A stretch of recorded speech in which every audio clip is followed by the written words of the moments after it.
प्रभु यीशु मसीह के सामर्थ्य नाम में आप सबों को जय मसीह की। आज के मनन का भाग हमने लिया है रूत की किताब अध्याय 1 उसकी 16 आयत। Ruth chapter 1 verse 16।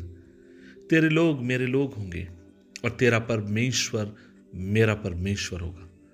अजीजों, ये वक्तव्य किसके हैं? ये रूत के वक्तव्य हैं। जब नौमी रूत से कहती है कि तू अपने कुटुंबियों में लौट जा, अब मैं अपने देश वापस जा रही हूं। और तब हम देखते हैं जब वो ऐसे वक्तव्यों को कहती है, तब रूत नौमी से कहती है कि तेरे लोग मेरे लोग होंगे, तू जहां मरेगी मैं वहां जाऊंगी, जहां तू टिकेगी वहां मैं टिकूंगी। और फिर अंत में एक महत्वपूर्ण बात कहती है कि तेरा परमेश्वर मेरा परमेश्वर। अजीजों, एक चीज तो मैं निश्चय जान गया और वो ये है, रूत जब वो नौमी के साथ आई, वो सिर्फ नौमी के प्यार के कारण नहीं आई होगी। उसने कहीं ना कहीं जीवित परमेश्वर को जाना, जीवित परमेश्वर को नौमी के द्वारा पहचाना।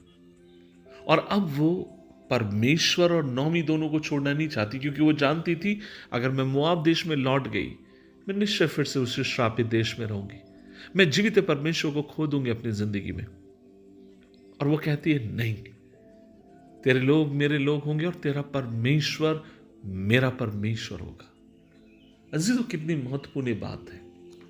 आज मैं आपसे कहना चाहता हूं, हम परमेश्वर को आराधना देते हैं, प्रार्थना देते हैं, कई बार हम भेंटें देते हैं प्रभु की सेवकाई के लिए, अलग अलग चीजें।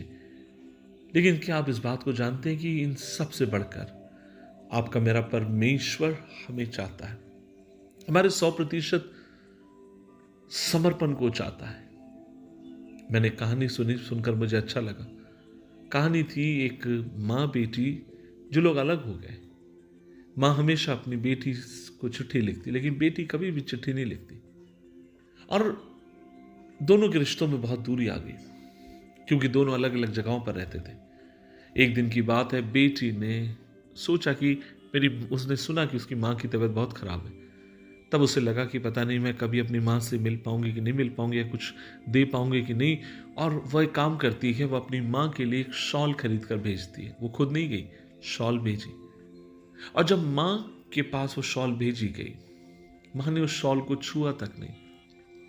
जैसे वो डिब्बा पैक था, पैक उसने रहने दिया। बीमार अवस्था में माँ एक चिट्ठी लिखती है और कहती है, बेटी तूने शॉल मेरे लिए भेजी, बहुत धन्यवाद, लेकिन मुझे शॉल से बढ़कर मुझे तू चाहिए। मुझे तेरी आवश्यकता है, मुझे तेरी आवश्यकता है। आज मैं आपसे पूछना चाहता हूं, क्या हम इसी बात में खुश हैं कि मैं प्रार्थना करता हूं? क्या हम इसी बात में खुश हैं कि मैं सेवा करता हूं? क्या हम इसी बात में खुश हैं कि मैं बहुत दान देता हूं? और ये सब अच्छी बात है, लेकिन आज सुबह के सुबह मैं आपसे कहना चाहता हूं, इससे भी उत्तम बात यह है अपने आप को 100% परमेश्वर के हाथ में देना, अपनी जिंदगी को 100% प्रभु की उपस्थिति में उठेलना और उससे यह कहना, प्रभु मुझे तू चाहिए, मुझे तू चाहिए, मुझे तेरी आवश्यकता है।